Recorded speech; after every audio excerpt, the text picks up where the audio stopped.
السلام علیکم ورحمۃ اللہ وبرکاتہ۔ ہمارے قرآن پاک میں جہاں سورہ بقرہ ہے 2.5 پارے کی، وہیں انا اعطیناک الکوثر 3 آیت کی بھی ہے۔ پڑھنے والے کے اوپر ڈیپینڈ ہے وہ موقع محل دیکھ کر کون سی پڑھنا ہے یہ طے کرے۔ اصل تو ان جلسوں میں پروگرام بچوں کا ہی سننا ہوتا ہے۔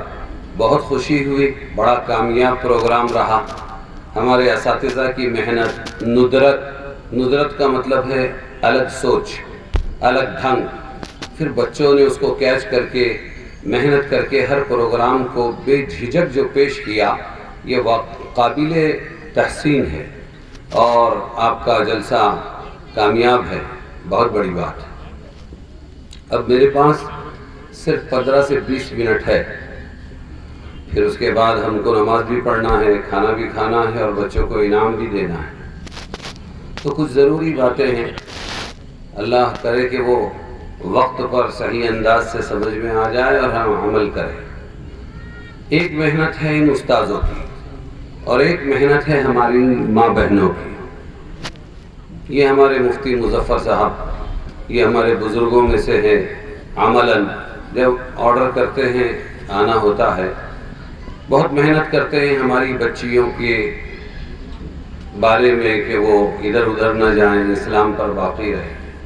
انہوں نے ہی کارگزاری سنائی تھی ایک دن کہ جب ایک بچی جو بھٹک رہی تھی، ہم نے بہت سمجھایا اس کو، تو اس نے اس بات کا کھل کر اعتراف کیا کہ مکتب کی تعلیم تو آپ لوگوں نے ہم کو اچھی پڑھائی، ایمان مجمل، ایمان مفصل، لیکن وہ لاشعوری کا زمانہ تھا۔ جب ہم کو شعور آیا تو ہم کالج کی نظر ہوئے، معاشرے کے حوالے ہوئے۔ اس وقت ہم کو سمجھانا چاہیے تھا کہ یہ آمنت باللہ کا کیا مطلب ہے، کما ہوا باسمائہ، صفات، اللہ کے نام، اللہ کی صفات، آخرت اور قیامت کا دن اور روز حساب اور جنت اور جہنم، یہ کیا ہے۔ جب ہم کو شعور آیا اس وقت اگر آپ لوگ بتا دیتے تو جتنی محنت ابھی ہم کو غلط کام سے، غلط راہوں سے روکنے کے لیے ہو رہی ہے اس کی ضرورت نہ پڑتی۔ لیکن افسوس یہ ہے کہ یہ مکتب کی لاشعوری زمانے کی جو تعلیم ہے، ہم کو سمجھا کر شعور کے زمانے میں نہیں بتایا گیا۔ اس کو ماننا ہے، یہ حقیقت ہے۔ جب شعور بیدار ہوا، جب کچھ سمجھ آئی، جب معاشرے کو سمجھنے لگے، اچھے برے کی تمیز آئی، عقل بالغ ہونے لگ گئی، اس وقت ہم نہ مولانا لوگوں کے حوالے تھے، نہ معلمات کے حوالے تھے، نہ دعوت و تبلیغ کی محنت کے اندر تھے۔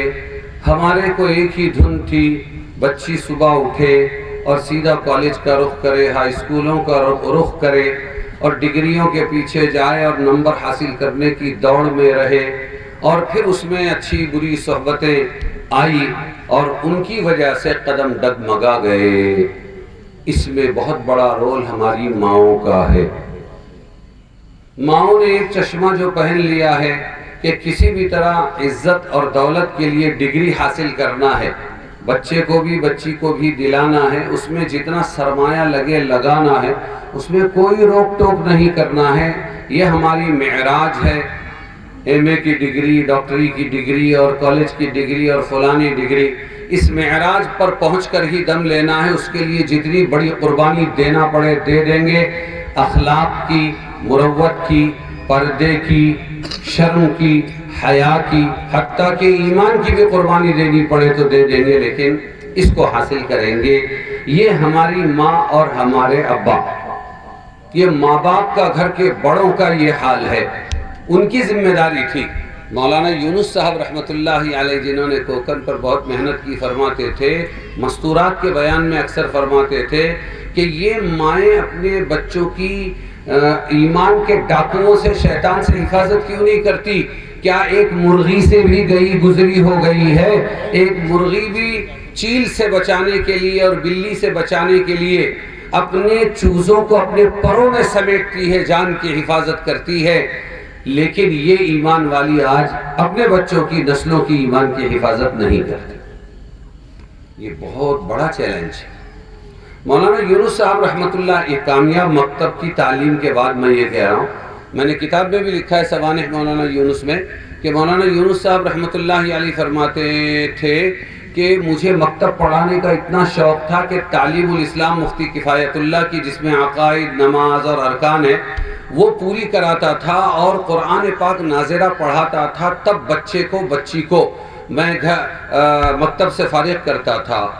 یہ تکمیل ضروری تھی۔ ایک لڑکی تھی لیلا، میں نے اس کو قرآن پاک مکمل کرایا، تعلیم الاسلام بھی پڑھایا، لیکن ایک دن وہ مجھے ساڑی پہنے، ٹیکا لگائے، کسی غیر کی باہوں میں باہیں ڈالے جاتی ہوئی دکھی۔ تو میں نے پوچھا کہ ارے یہ وہی لڑکی تو نہیں؟ کہنے لگے یہ وہی ہے، لیکن اب لیلا نہیں رہی، لیلا ہو گئی۔ مولانا یونس صاحب رحمۃ اللہ، ایک استاذ کو پوچھو اس کا دل کیا بولتا ہے۔ بڑی مشکل سے جن کی زبانوں پر، جن بچوں کی زبانوں پر یہ قرآن کے بول چڑھاتے ہیں، ایمان کے عقائد سکھاتے ہیں، اگر وہاں ڈاکہ پڑ جائے تو ان کی تو جان نکل جاتی۔ تو مولانا فرماتے مجھے کاٹو تو خون نہیں۔ اس وقت مجھے ایک احساس ہوا، تبلیغ میں نہیں لگے تھے اس زمانے میں مولانا، تو فرمایا مجھے احساس ہوا بچوں کی محنت کافی نہیں ہے، بڑوں کی محنت ضروری ہے۔ بچوں کی محنت کافی نہیں ہے، بڑوں کی محنت ضروری ہے۔ پھر اس کے بعد دعوت و تبلیغ میں لگ کر بڑوں کی محنت اور ماں باپ پر محنت شروع کی۔ ہماری ماں بہنوں سے بہت لمبا وقت نہیں، اس لیے ایک ہی گزارش ہے میری، یہ اپنے آپ اپنی ذمہ داری کو سمجھے۔ بہت بڑا کام ہے ایمان کی حفاظت، بہت بڑا کام۔ جان دینے کی چیز ہے، ایمان دینے کی چیز نہیں۔ جان تو ایسے بھی جائے گی، بھوک میں بھی جائے گی، کھا کر بھی جائے گی، جاہل کی بھی جائے گی، عالم کی بھی جائے گی، ایجوکیٹڈ کی بھی جائے گی، اور دینی اسکالر کی بھی جائے گی۔ جوانی میں جائے گی، بڑھاپے میں جائے گی، لیکن یہ جائے کوئی بات نہیں، ایمان اگر چلا گیا تو پھر ہمیشہ ہمیشہ کا نقصان۔ ایمان دینے کی چیز نہیں، اور مسلمان جسے کہتے ہیں اسے ایمان کا محافظ بنایا گیا ہے، ورنہ تو اللہ، ساری امت اللہ کے بندے ہیں اور اللہ کی بندیاں ہیں۔ اللہ نے ان میں سے چن کے اچھا بندہ بننے اور اچھی بندی بننے کے واسطے اللہ تعالیٰ نے ایمان والیوں کے گھر میں پیدا کیا، اور پھر ذمہ داری دی تھی یہ اتنی مضبوط ایمان والی بنے، یہ اتنا مضبوط ایمان والا بنے کہ جس ماحول میں رہتے ہیں ان کو بھی جہنم میں جانے نہ دے، ان کی قبر پکڑ پکڑ کے جہنم میں گرنے سے روکے، ان کو بھی وہ اللہ کی ہدایت پہنچائے جو ہمیشہ ہمیشہ کے لیے ہمارے بھائی بہنوں کی زندگی بنا دے۔ اللہ تعالیٰ نے یہ ذمہ داری دی تھی۔ ہم لگ گئے کھانے کمانے میں، ہم پختہ مکان بنانے میں لگ گئے، ہم پراپرٹی جمانے میں لگ گئے، ہم اچھے سے اچھی شادی دکھانے میں لگ گئے، ہم زیورات سے اپنے گھروں، اپنی بچیوں کو اور اپنی بیویوں کو لدانے میں لگ گئے۔ ارے اس نے کبھی چین لینے دیا ہے دنیا نے؟ کبھی بھی نہیں۔ دنیا کا تو یہ حال ہے کہ قبر کی مٹی، ایک اللہ والی کو کسی نے پوچھا اماں جان عورت کی خواہش کب پوری ہوگی؟ فرمایا بیٹا قبر کی مٹی ہی اس کی خواہش کو پوری کر سکتی ہے، ورنہ دنیا میں کوئی خواہش پوری نہیں کر سکتی۔ عقل مند آدمی کون ہے اور عقل مند عورت کون ہے؟ جو تھوڑا بہت کما لے، بھیک سے بچا لے، تن کو چھپا لے، اوپر سر کے لیے کوئی پترے کی ہی چھت بنا لے، اپنے بچوں کو اللہ رسول بتا دے، دنیا کی کچھ ضروری تعلیم و ہنر دلا دے کہ یہ بھیک نہ مانگ سکے، بھیک نہ مانگنے پر مجبور نہ ہو، اور کھا پی کے اگر کچھ بچے بھی نہیں بھیک سے بچ جائے اور زندگی کا گزارا ہو جائے، یہ دونوں عقل مند ہیں، اللہ کے رسول نے فرمایا۔ اور مال جمانے والے کہ وہ عقل مند نہیں ہے۔ الکیس من دان نفسہ وعمل لما بعد الموت والعاجز من اتبع هواه وتمنى على الله الامانی، او کما قال علیہ الصلوۃ والسلام۔ عقل مند کون؟ ہم بولیں گے پیسے والا، ڈگری والا، ہاں عقل مند کون ہے تو پولیٹکس والا، عقل مند کون ہے دنیا کی ترقی والا؟ اللہ کے نبی فرما رہے یہ نہیں۔ عقل مند کون؟ عقل مند وہ ہے جس نے اپنے نفس کی مکاریوں کو پکڑ لیا کہ نفس مجھے کہاں کہاں ذلیل کروا رہا ہے، نفس مجھے دنیا میں کتنا الجھا رہا ہے، نفس مجھے مال کمانے پر کتنا ابھار رہا ہے، اور مال جمانے کے لیے کتنا مجھے خواہش مند بنا رہا ہے. تو جس نے اپنے نفس کو پکڑ لیا، اس کی مکاری کو پکڑ لیا، اللہ کے نبی فرماتے عقل مند مرد بھی وہ ہے، عقل مند عورت بھی وہ ہے. اور پھر کیا کیا؟ نفس کو تو پکڑ لیا، اے اللہ میں تیری فجر پڑھتی ہوں، ظہر پڑھتی ہوں، عصر پڑھتی ہوں، مغرب اور عشاء پڑھتی ہوں، اے اللہ میں حرام سے بچتی ہوں. اب جب ہم یہ تمام معاشرہ مخلوط چلائیں گے، مولانا لوگ بھی پڑھائیں گے، اسی طریقے پر ہماری استانیاں بھی پڑھائیں گی، پھر دنیا کی ڈگری کے لیے یا دین کی ڈگری کے لیے ہمارا اختلاط ہوگا، یا ایسے اجتماع میں ہم لوگ بیٹھیں گے، مرد بھی رہیں گے، عورتیں بھی رہیں گی، تو پھر اس میں اللہ کو سامنے رکھنا ہے کہ ایک دوسرے سے فائدہ بھی اٹھانا ہے، ایک دوسرے کو سننا بھی ضروری ہے، لیکن حدود شریعت میں رہ کر. یہ حدود شریعت ہماری دوڑتی گاڑی کے بریک ہے. جو لوگ اپنی گاڑیاں بغیر بریک کے دوڑاتے ہیں، دوڑتی تو بہت تیز ہے، نہ پردے کا خیال ہے، نہ حیا ہے، نہ شرم ہے، نہ مذہب ہے، ہاں، اور نہ کوئی پابندیاں ہیں، کچھ بھی نہیں ہے، بس دنیا کی کسی ڈگری کو حاصل کرنے کے لیے ہر کام کرنے تیار، مدرسے کی مکتب کی تعلیم کے لیے ہر حد پار کرنے کو تیار، مولانا سے مدرسے اپنے گھر کے اندر ٹیوشن پڑھانے کے لیے کوئی پابندی نہیں. اگر ہم نے اللہ کی پابندیوں کو بیچ میں سے ہٹا دیا، گاڑیاں دوڑیں گی تو بہت تیز، لیکن بغیر بریک کی گاڑی کا ایکسیڈنٹ یقینی ہے، اور پھر وہ خود بھی برباد ہوگی، دوسروں کی بربادی کا ذریعہ بنے گی. اس لیے حدود، ہم کو پیدا کس نے کیا؟ یہ گاڑی کو کس نے بنایا؟ اللہ نے. تو بریک بھی کس نے دیا؟ اللہ نے. اس بریک کا نام شریعت ہے. اس بریک کا نام کیا ہے؟ شریعت. ہاں، سب سے ایک دوسرے سے ہم فائدہ اٹھائیں گے، لیکن سب سے بڑا فائدہ اللہ سے اٹھائیں گے کہ اللہ کو چھوڑ کر نہیں. وہ اکبر الہ آبادی کا کتنا پیارا شعر ہے، شوق سے کالج میں پڑھو، پارک میں جھولو، جائز ہے غباروں میں اڑو، چرخ کو چھو لو، ایک بات مگر بندے اکبر کی رہے یاد، اللہ کو اور اپنی حقیقت کو نہ بھولو. ہاں، کون کہتا ہے؟ دیکھو، اسلام کو دین فطرت کہتے ہیں. فطرت کا مطلب معلوم؟ میرے دل میں جو آئے وہ. اسلام دین فطرت کیسے ہے؟ ہر آدمی کی، مرد کی، عورت کی خواہش ہے، مال ضروری ہے، مال کمانے کو اسلام نے منع نہیں کیا، خوب کماؤ.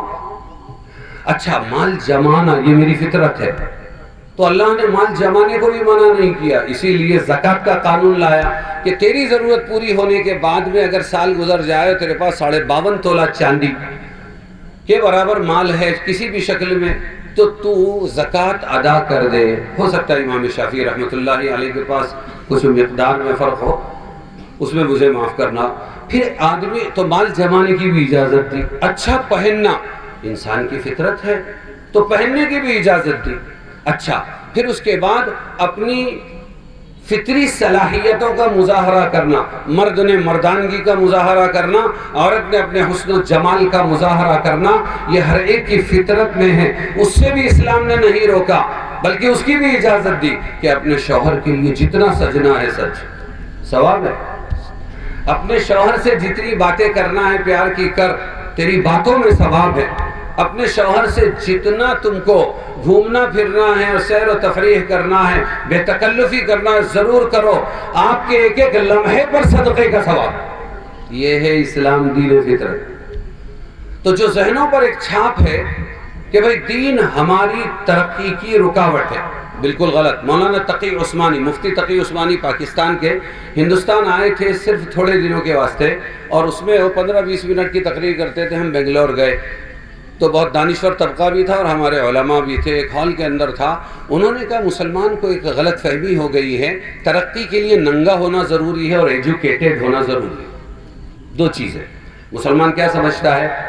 جب تک کہ ایجوکیشن دنیا کا ہمارے پاس نہ ہو، ڈگریاں نہ ہو، ہم غیر ترقی یافتہ. اور جب تک کہ ہم کپڑے کم سے کم نہ کریں، اس وقت تک ہم ترقی یافتہ ہو ہی نہیں سکتے. تو فرمایا تھا دونوں باتیں غلط ہیں. علامہ اقبال کا ایک فارسی شعر پیش کیا، وہ مجھے یاد نہیں رہا.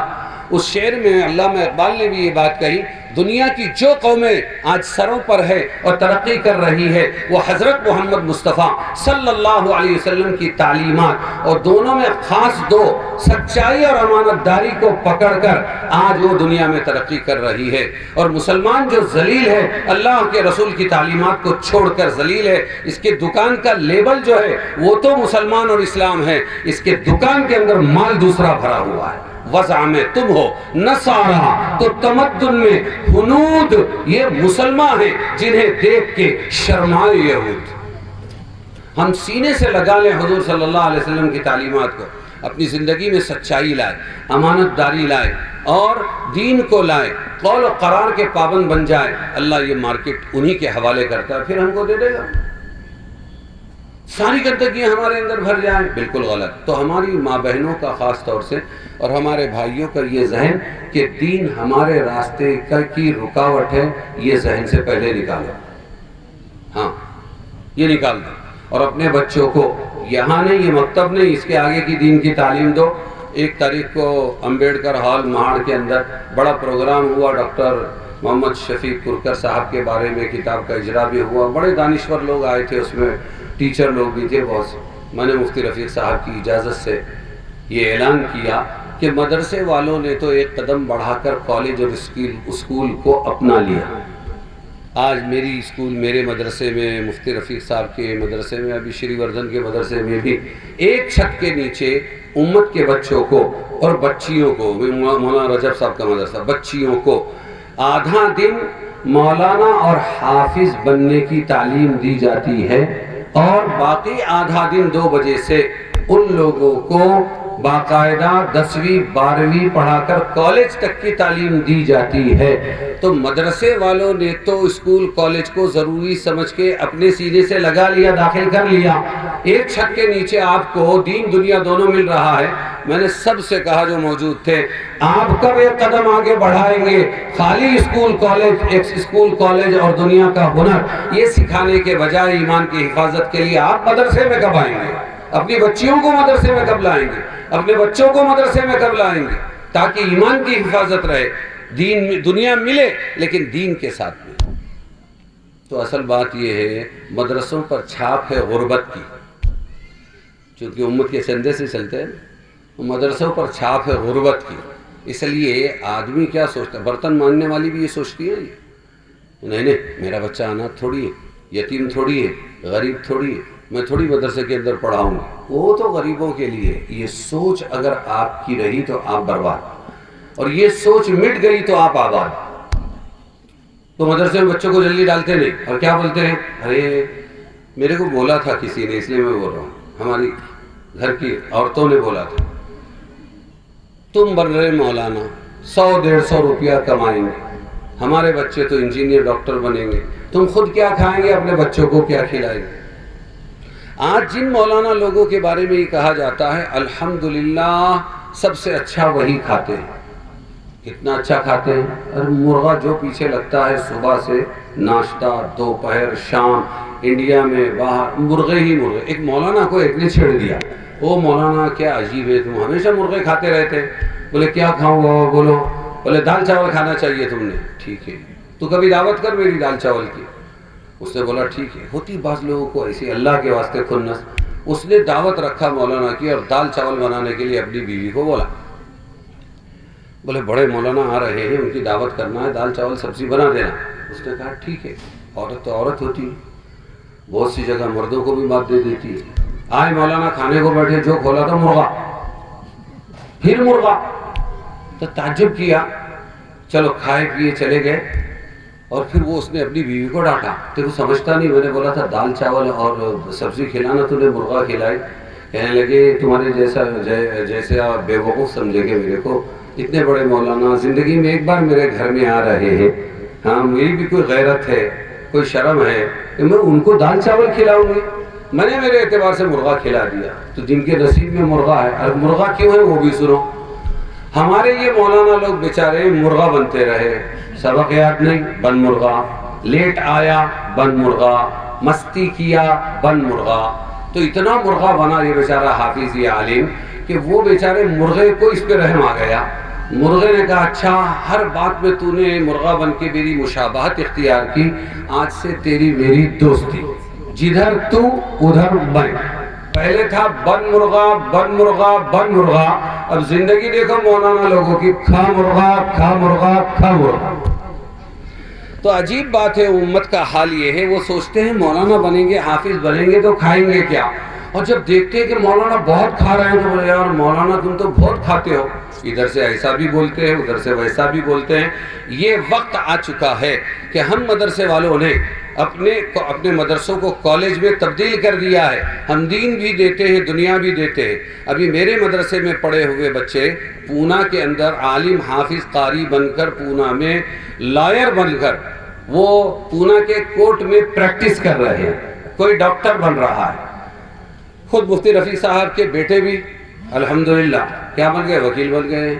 تو آپ لوگوں سے گزارش ہے کہ آپ لوگ بھی مدرسوں کا رخ کریں اور اپنے بچوں کو ان غریب بچوں کے ماحول میں پڑھائیں، یہ تربیت کا سب سے بہترین راستہ ہے۔ اگر آپ کا بچہ ان غریبوں میں بیٹھ کے پڑھ گیا، سمجھو انسان بن گئے، اس کے لیے آپ کو قربانی دینی پڑے گی، محنت کرنی پڑے گی۔ ہماری ماں بہنوں کو اپنا مدرسہ شروع کرنا پڑے گا۔ پھر وہی بات جو میں نے مفتی مظفر صاحب کے حوالے سے کہی کہ ہماری جوان بچیاں آج ان مکتب کی تعلیم کی تشریح کے ساتھ، تفسیر کے ساتھ، مطلب و معنی سمجھنے کے ساتھ، ذہن سازی کے واسطے ترس رہی ہے۔ اس لیے ایسی تعلیم اس گاؤں میں ہو جس میں ہفتے میں ایک بار جو ہمارے فضائل اعمال کی یا منتخب احادیث کی وہ جو تبلیغی تعلیم ہوتی ہے وہ تو ہوتے رہے، وہ تو جذبات ابھارنے کے لیے ہے، لیکن آگے کی خوراک کب ملے گی؟ قرآن کے ترجمے کب ملیں گے؟ قرآن کا ترجمہ ہماری بہنوں کو آنا چاہیے۔ ابھی خانقاہ میں مولانا سجاد صاحب نے ادھر وہ بیلگام کے اندر خانقاہ چلائی 10 دن، تو مجھے پروگرام آیا کہ صبح یہ پڑھیں گے، یاسین پڑھیں گے، دوپہر کو پڑھیں گے، ختم خواجگان کریں گے۔ میں نے ڈائریکٹ فون لگایا اور میں نے بولا حضرت اتنا اچھا مجمع آپ کے ہاتھ میں ہے، میرے شاگرد و علماء آپ کے ساتھ میں ہیں، ایک نیا کام شروع کر دو نا۔ کہنے لگے کیا؟ میں نے کہا وہ جو چھوٹی چھوٹی صورتیں انا اعطیناک الکوثر قل هو اللہ احد وغیرہ، وہ جو 10 سال پہلے، 15 سال پہلے اور 20 سال پہلے رٹی تھی، آج تک ایک آیت کا ترجمہ نہیں معلوم ہمارے لوگوں کو۔ آپ یہ چھوٹی صورتوں کا ترجمہ بھی ایک مجلس میں کرا دیا کریں اور ان کو یوں کہیں کہ اپنے گاؤں میں جب جاؤ تو ایک آیت کا ترجمہ امت کو ضرور سنا دینا۔ وہی بات میں آج اپنی ماں بہنوں سے کہہ رہا ہوں کہ قرآن کا ترجمہ، مسئلے مسائل، یہ سب سیکھنا چاہیے۔ اس کے لیے آپ لوگ انشاءاللہ بہت آسانی کے ساتھ کنٹرول کر لیں گے۔ ہماری بالغات، ہماری امہات، ہماری اخوات، ہماری بڑی بنات سب کی تعلیم کا ایک نظم کریں۔ اللہ تبارک و تعالی ہم کو ان باتوں پر عمل کرنے کی توفیق عطا